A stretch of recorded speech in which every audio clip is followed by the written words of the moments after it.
राजाधिराज श्री सद्गुरुनाथ महाराज की जय। तीर्थस्वरूप परमपूज्य श्री रामराय गोविंद केळकर तथा श्री दासराम महाराज यांच्या वचनांवर आधारित श्री दादांचेच अंतरंग सत्शिष्य ना गोखले यांनी लिहिलेल्या नित्य नवा दिस जागृतीचा या ग्रंथातील आज ऐकूया 21 मे या दिवशीचं चिंतन. मन हे संकल्परूप असून दृश्याशी तादात्म्य झालं की त्यातून विचारांचं स्फुरण होतं. विचार हे काय आहे हे समजणं फार कठीण आहे. ते कुठून कसे येतात, काय येतात, ठराविक विचार येतील असंही नाही.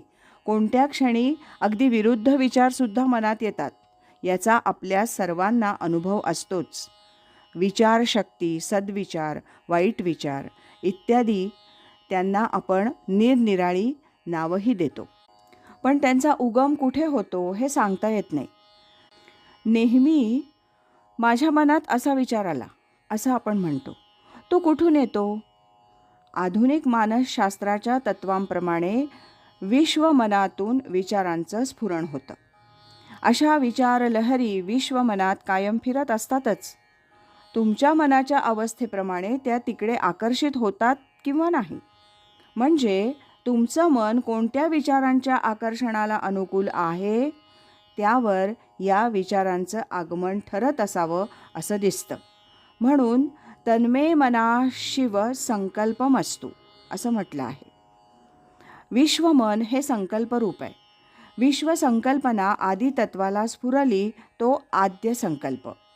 सर्वच विश्व त्यातूनच निर्माण झालेलं असल्यामुळे प्रत्येक निर्मितीत संकल्परूपानं मन आलं.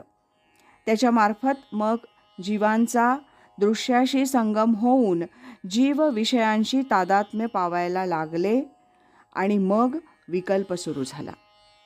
या संकल्परूप मनाशी एकरूपता झाली की विचार आपल्याकडे आकर्षित होतात आणि मग आपण म्हणतो की मला अमुक एक विचार स्फुरला. हे स्फुरण सर्वसामान्य माणसाच्या ताब्यात नसतं. ते केव्हा होईल ते अबोध मनाच्या कार्यावर बरेचदा अवलंबून असतं. पण अमुक एका विषयाचा विचार करायचा असं ठरवून सुरुवात केली तर मात्र त्या विचारासदृश विचार भराभर येऊ लागतात. म्हणून मी विचार कुठला करायचा याचा संकल्प अगोदर करायला हवा. त्यानुसार विचार येणार हे नक्की. म्हणून होता होईल तो साधनेचा संकल्प का करू नये? काशीस जावे नित्य वदावे अशी आपल्याकडे म्हण आहे. त्याचा अर्थ शुभ संकल्प नेहमी करावेत असाच आहे. हे संकल्पाचं स्फुरण गुरुकृपेनं होतं हे मात्र निश्चित. राजाधिराज श्री सद्गुरुनाथ महाराज की जय.